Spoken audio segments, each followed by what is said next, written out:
It was a wild day in the Phillies organization, including a new signing to the bullpen, one familiar face being DFA'd, and a serious update on Ranger Suarez that doesn't sound too great. We're going to get into all that today on the newest episode of Phillies Digest. But before we do that, I do want to remind you guys, if you guys have not subscribed to the channel already, please do so. Just 23% of our viewers have subscribed so far. That means over 75% of you guys that are watching our videos have not subscribed to the channel. I want to continue to build that here, myself and Sean Bernard on Phillies Digest. This is the only place to be for all things Philly content. So I do want to get into this because it was a wild day in Phillies baseball. And I'm not just saying that. There was about 4 or 5 different things that happened today that all have implications on this start of the Phillies season that it is here in just 4 days. March 27th, this upcoming Thursday at Nationals Park, is game 1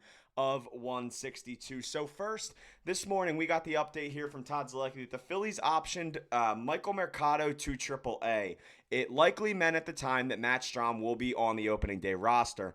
If Ranger Suarez isn't ready to make his first start, Taijuan Walker would take his place. Tyler Phillips would take the last bullpen job.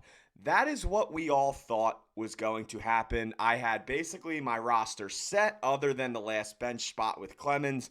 I figured it was going to be Walker because we still didn't know for Ranger 5th day, and then Tyler Phillips, last bullpen spot. Then we learned about this, that Rob Thomson said on the TV broadcast that Ranger Suarez will start the season on the injured list. Taijuan Walker will be the number 5 starter, and he will start the 6th game of the season. So Zack Wheeler will actually start that 5th game because there is a few days off. The Friday after opening day is off, and the Monday after the Phillies home opener, that Tuesday is also an off day. So there's more time for Wheeler to get back out there. So Taijuan Walker will start the 6th game. So from this, we all expected that the last bullpen job was going to Tyler Phillips. No. We would then find out that the Phillies claimed, off from the Royals, they claimed reliever Carlos Hernandez. So he was removed from the 40-man roster from the Royals, placed on waivers, and the Phillies picked him up. Now, this is an interesting pickup for the Phillies because Carlos Hernandez has some juice to him. He's 6'4". He's a really big presence on the mound. Last year he had an ERA plus of just under 130, 30 innings pitched, just 1 homer allowed in 30 innings, 27 strikeouts, 24 hits allowed. The issue is there was a good amount of walks. So right now, and I've done a lot of digging on Hernandez today, and I've watched some film, and I've seen a lot of some Royals people talk about him.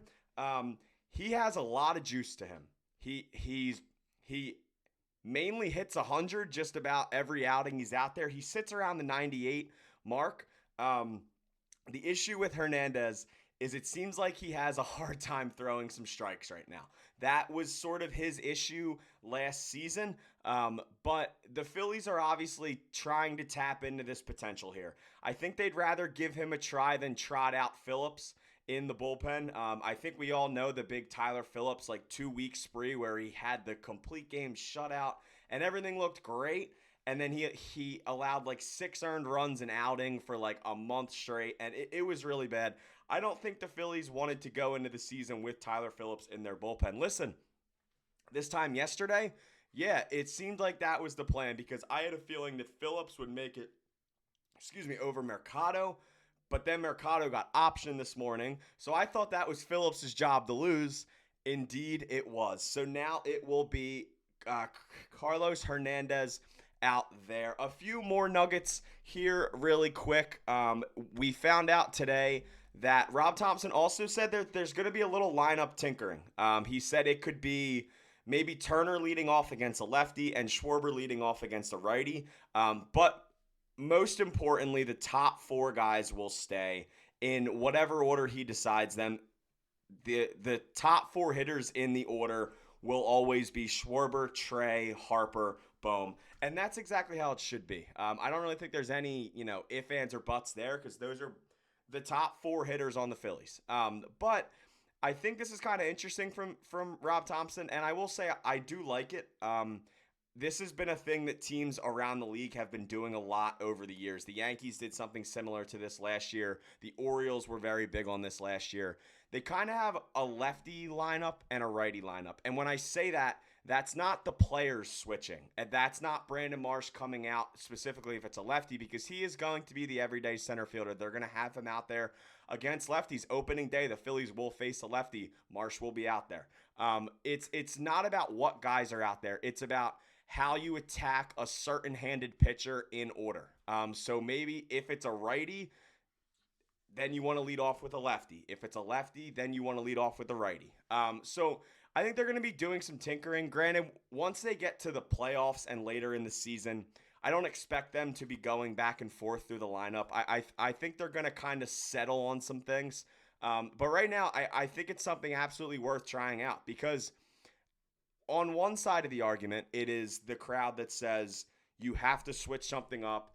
This team needs change. Schwarber can't hit leadoff anymore.